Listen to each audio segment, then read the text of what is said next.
Mosope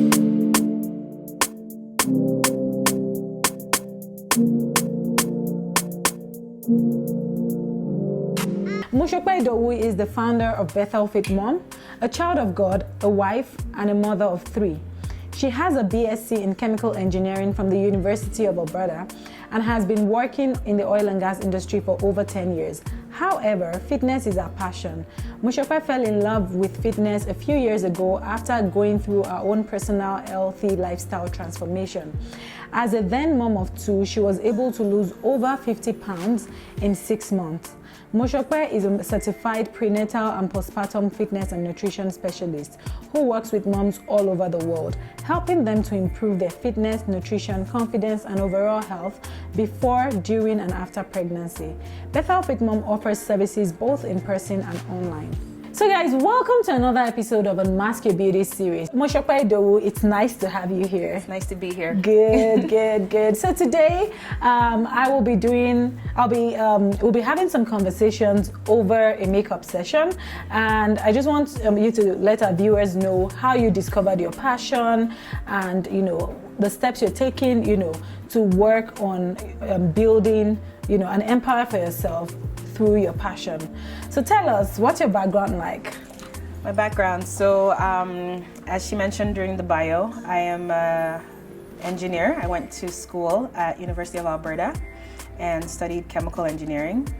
I'd always wanted to be an engineer because I thought it was really cool to be a woman in an industry that was male dominated. So I think I was about 8 or 9 when I made that decision. True.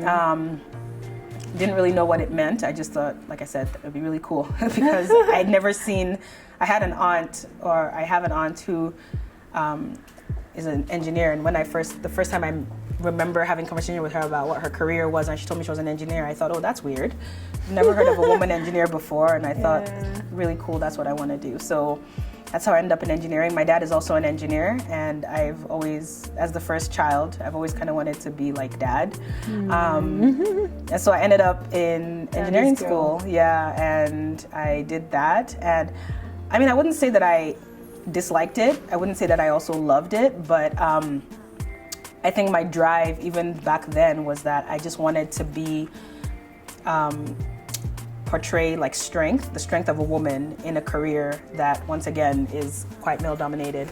And I think just always growing up, I always wanted to kind of prove myself. I think the first story my parents have told me about myself as a child was going to a new school, like a new elementary school, and first day on the playground, I want to play on a particular swing, and there's some boy there.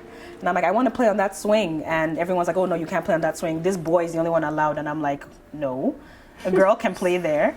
And I proceeded to take over that swing. And that was the end of only this boy can play on that swing. So just, portraying strength and everything. So that was always important to me, to have that strength and portray that strength. And so after getting married and having children, finding fitness kind of was another opportunity to do that. It was like just finding the strength I could get through fitness, physical strength, and also like emotional and spiritual, just kind of how it kind of uplifts you and everything. For me, that was really big. And it started off as just my own personal journey. Yeah. Just to find that inner strength and physical strength. And before I knew it, it was evolving into Bethel Fit Mom, and, women from all over the world really were kind of buying into the message of Bethel Fit Mom, which is just to help busy moms in those periods of life where things can be very difficult, during pregnancy, right after having a baby, and even beyond those years while you're raising small children, to remember, it's important to still feel strong, still feel capable.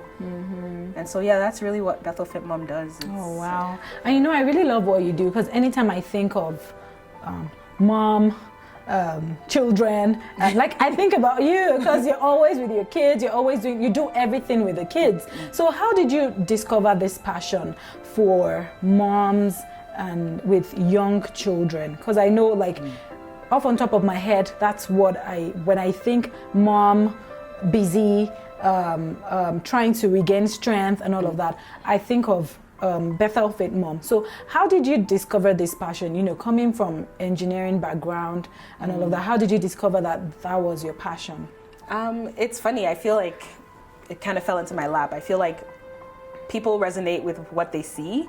And like you said, I'm always with my kids. So people would be like, well, you're always with your kids. When do you have time to exercise? And I'm like, oh, they're right there. You know, in my videos, you see them, you know, kind of hanging out in the background.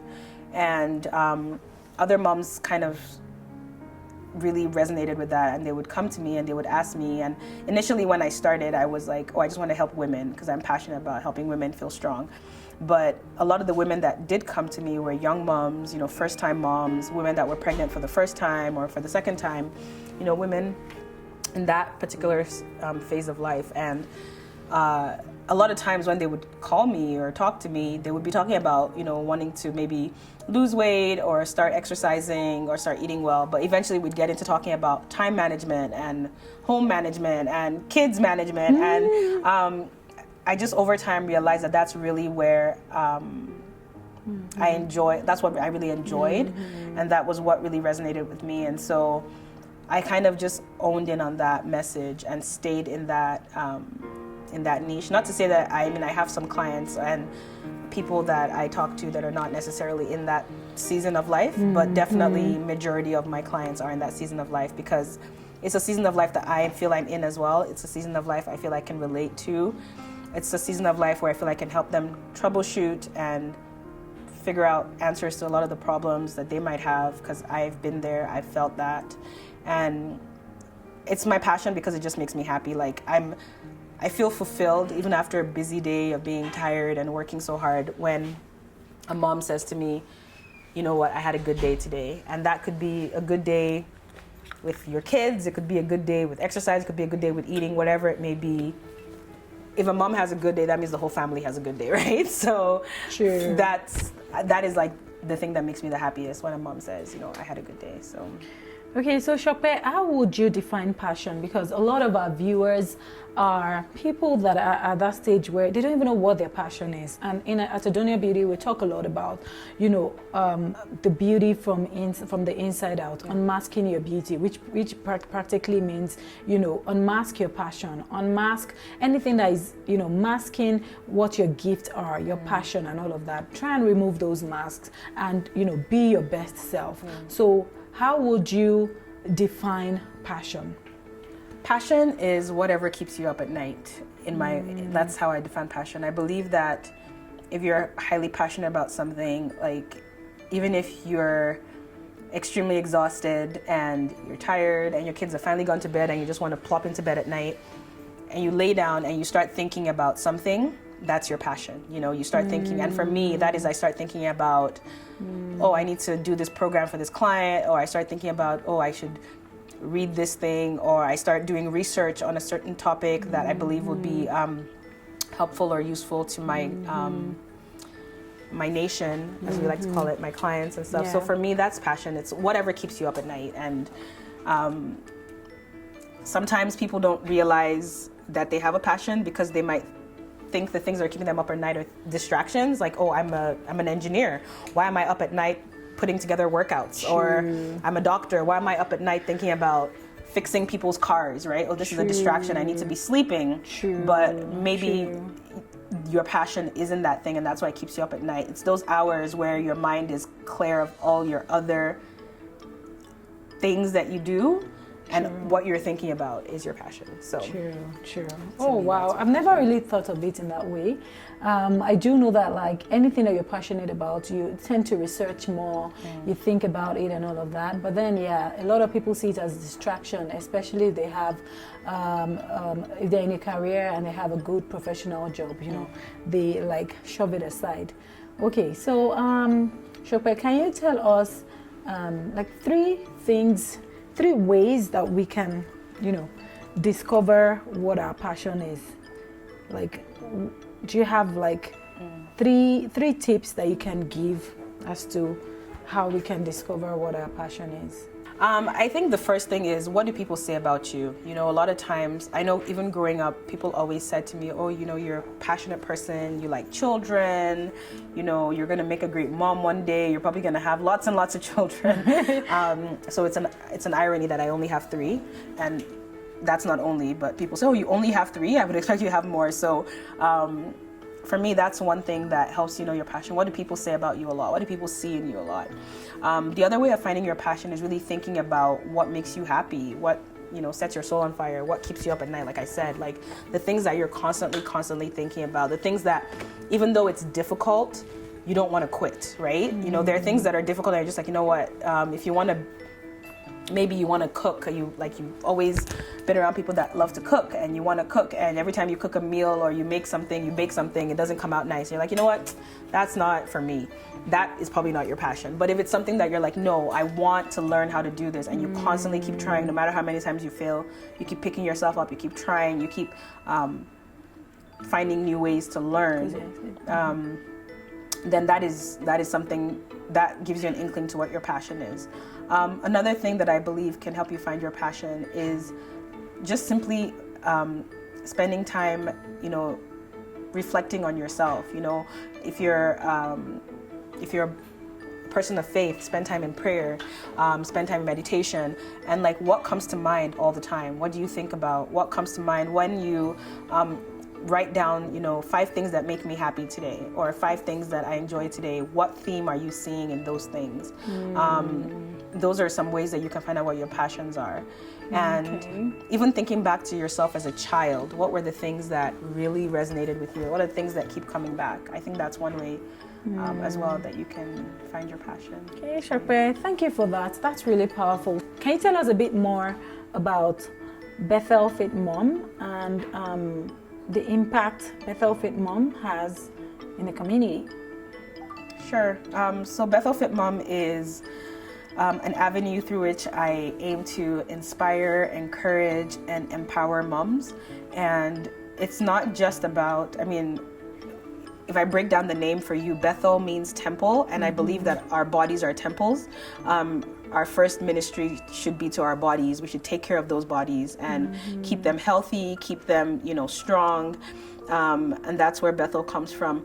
And fit, of course, you know, being fit, for me, fitness is not just a physical thing, it's a physical, a spiritual, emotional thing. You want to be fit for purpose. You want to be able to do the things that you're passionate about, the things you're called to do. As a mom, you want to have the energy to take care of your family and your children. As a wife, you want to make sure you have the energy to spend time with your spouse. As a woman in career or a woman in business, you want to be able to have the energy to go through long days of working and, you know, solving problems. So very important to be fit, not just physically, but spiritually, emotionally as well.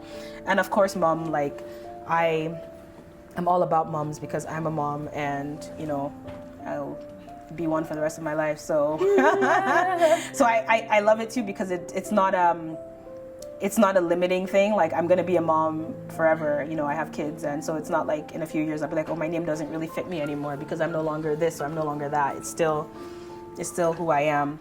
And so through Bethel Fit Mom, I basically help moms get strong and fit, and, you know, just giving them the tools that they need to achieve whatever goals they have. So it's not always, like I said, it's not always weight loss or a goal along those lines. Sometimes some women are just like super tired all the time. They're like, I'm always tired. I don't know what's wrong with me. I'm always tired. And I'm like, well, how well do you eat? How well do you exercise? What do you do?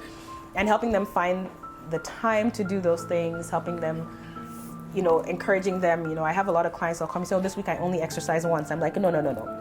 This week you exercise once. You know what I mean? Like, that is a win, because maybe last week you didn't exercise at all. So only is a word I don't like to use. Just is a word I don't like to use, you know, because it's always about encouragement. As the truth is, as moms and as women, we have very few people like really cheering us on, like through what we're doing, right? You wake up in the morning, your kids don't go, hey mom, like, thanks for waking me up and giving me a bath and taking me to school. You drive them off to school, you drop them off. I mean, they say, oh mommy, I love you, see you later. You pick them up, you bring them home, you give them dinner, but they're not constantly thanking you for doing those things, you know what I mean? And so as women, we need to find a lot of affirmation within, right? I You know, agree. it's so important to do that. And so that's one of the things that I encourage my clients to do, is just to celebrate themselves and to just not always be putting themselves down. Oh, you know, like I was really, I only did. Or, exactly.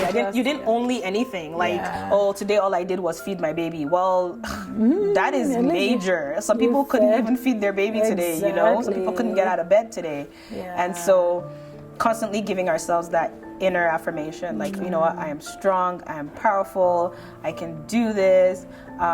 Even when we have a bad day, even when we, you know, we're short-tempered with our kids, even when we don't have dinner on the table early enough, even when we, you know, all those struggles that women struggle with, focusing on like, what did you accomplish? What was the good thing that you did, you know? So it's a fitness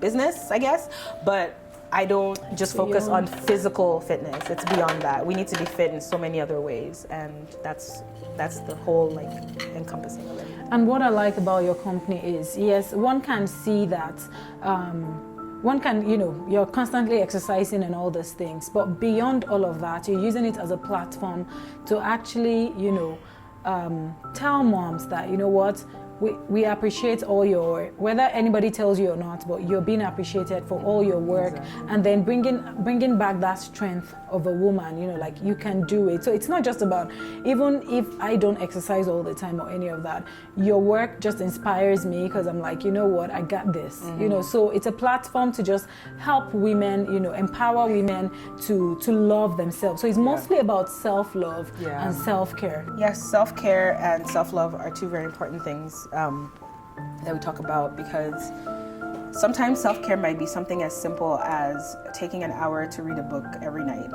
or you know, taking time to you know, go for a walk, or you know, just doing things. And that's why I talk about fitness is not always, you know, people feel like, oh, you know, I didn't get to exercise this week, or I ate a cookie this week, so I'm not taking care of myself. And sometimes having that cookie is taking care of yourself, because you're rewarding yourself for whatever, you know. And so I think it's so important to really love yourself and take care of yourself and take care of your body. Like, the truth is, if you're taking care of your body, there are certain things you wouldn't even want to put into it, right? There's certain things you wouldn't even want to touch. There's certain things you wouldn't even want to do. And that's what I believe like self-care is. It's not only about like, oh, I shouldn't eat carbs because, but you may not want to eat it because you're just like, you know what, this doesn't feel good to me, or this doesn't take care of me, right? So, and I totally agree with you. Self-care is very personal. Like for me, I feel if I'm not reading before I sleep, especially I love to read spiritual books or self-empowerment books. If I'm not reading before going to bed, or I don't have time to read, I disconnect with myself, and I'm not happy, and I feel I'm not taking care of myself.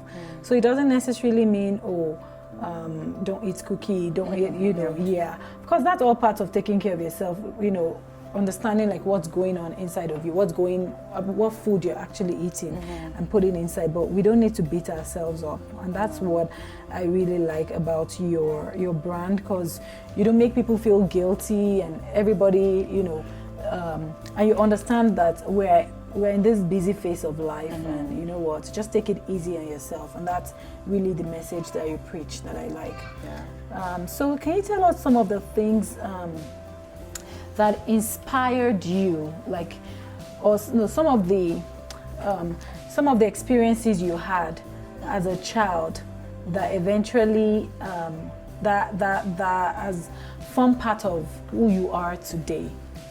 I think growing up, it's actually funny, I always loved being in sports. I wasn't very good at sports, which is ironic. I remember my dad always making fun of me, like, you can't even run, why do you know?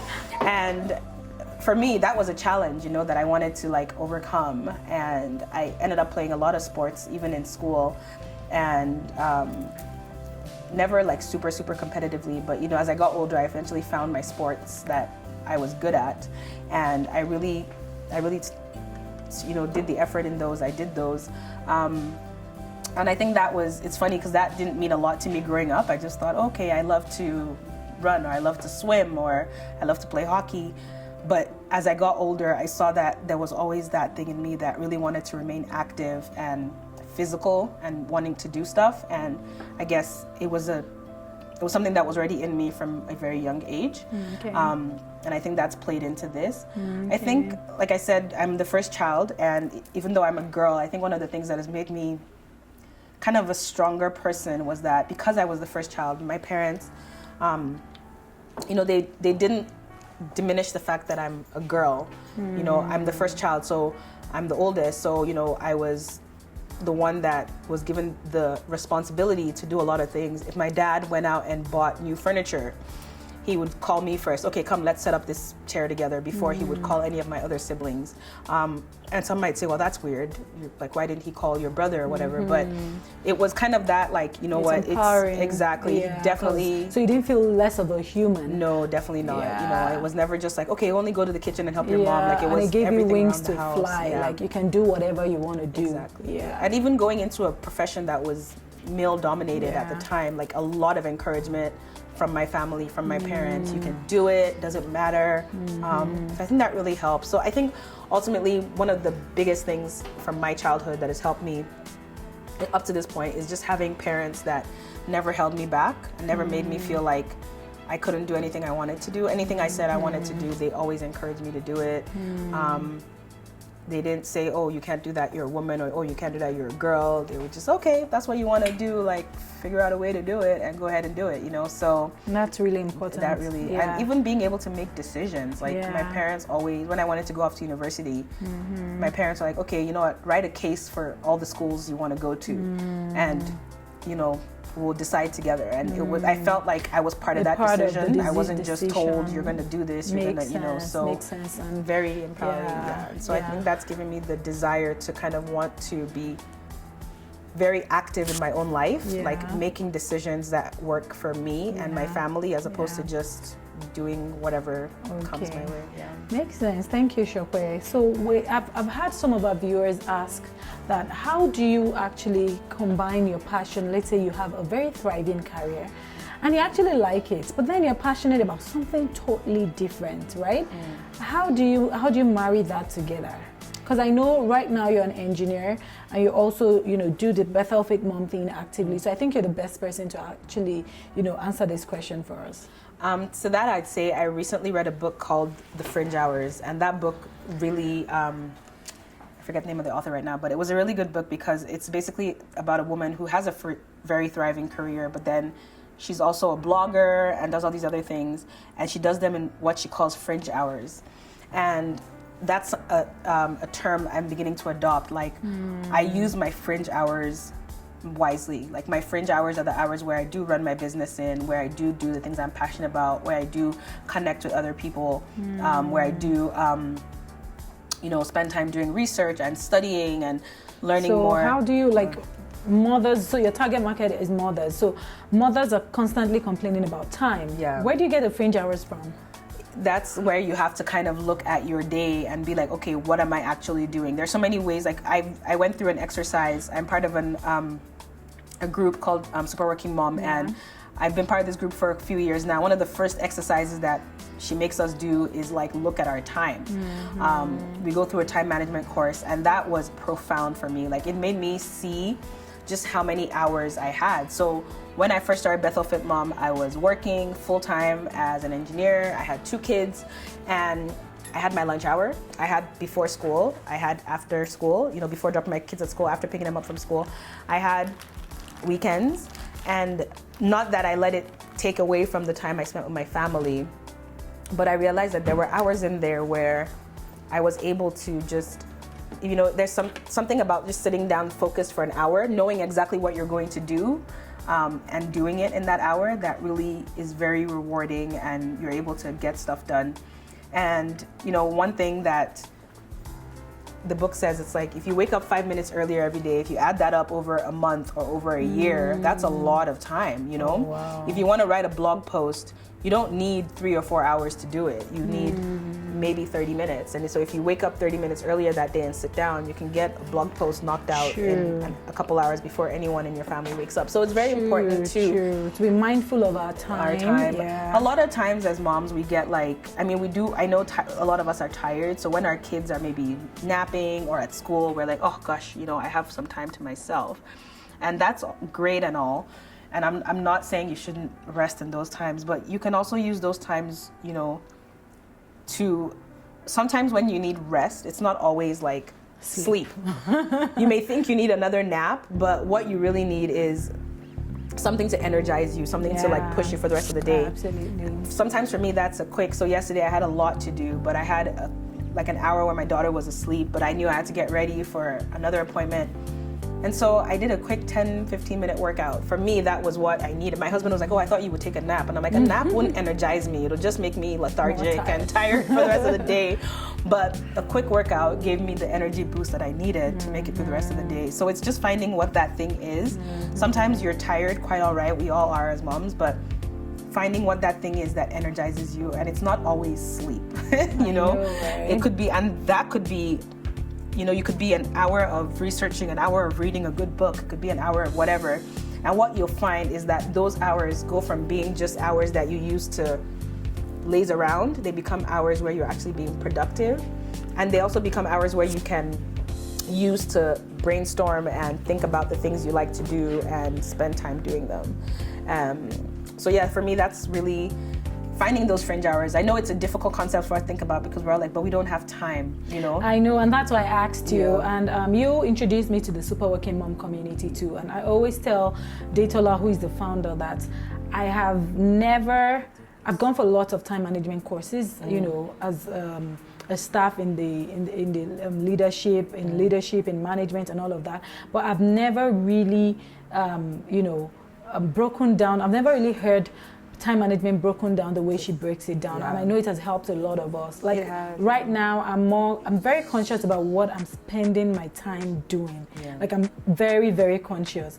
And you can have, everybody has 24 hours. So I'm very conscious of making my days productive. Just having a plan, how you have a vision for the week and then you have a plan for each day. So that has been really helpful. It's true. For sure. Well, I feel like one of the one of the concepts when you're doing time management courses through work is that they're basically always teaching you how to maximize your actual output, right?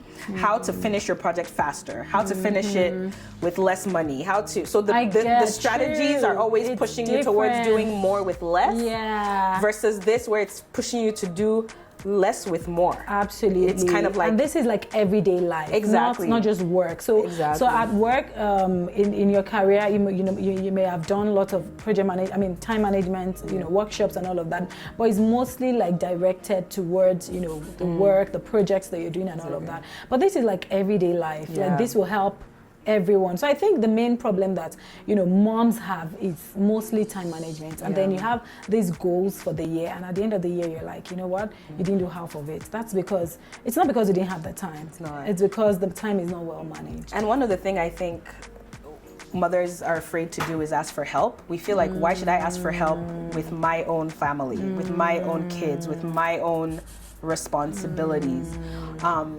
But sometimes help is as simple as, for instance, myself, I have a friend who has a child that goes to the same school as me. We live in the same community. And so I approached her and I was like, why are we both going to the school every morning and both coming back to the school every afternoon?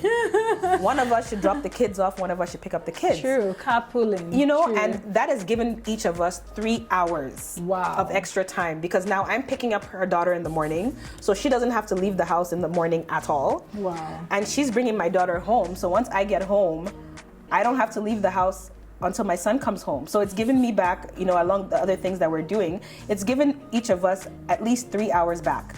And those are 3 hours that can be used so productively, 3 hours that can be used for any project. Imagine in a week, if we each put three of those hours, 5 days of a week, towards something, like imagine how many hours that is that we can accomplish something. So I think sometimes asking for help, it seems like you're being weak, but it's actually a sign of strength. It is, because you're admitting. It's actually a sign of strength because you are in control of your time. Exactly. Right? And that's why you're like, you know what, this time somebody else can do this job while I spend this time doing something else. Exactly. Absolutely. No, Absolutely. Well, thank you, Shokwe. This was a very enlightening session. I do know that you work with moms and all of that. I'm happy that the time management topic came up because it was like it took me from 0 to 100 as soon as I got hold of, how to actually spend my time deliberately and with, consciousness and how to take charge of my day. So is there any other thing you want to share with the Adonia family? I just want to encourage you, if you're a mom, if you're a mom to be, if you're a mom at heart, whether your kids are babies, teenagers, grown adults, taking that time for yourself is very, very important. Finding out what really sets your soul on fire and spending time doing it. I know a lot of women, we make sacrifices of, okay, my kids are young right now, so I have to stay home, or my husband works out of town, so I have to stay in town and do this job and do that, but really make sure that somehow, whatever it may be, you're finding time to do something that sets your own soul on fire every day. So for me, that's getting in a good workout or reading a really good book. It doesn't have to be anything super massive, but really making sure you're spending that time to do what you have to do. Sometimes it means coming and getting my face beat, whatever it may be. Just making yourself happy and taking care of yourself, from the inside out. So, yeah. Very important. Yeah. Wow. Thank you, Shokwe.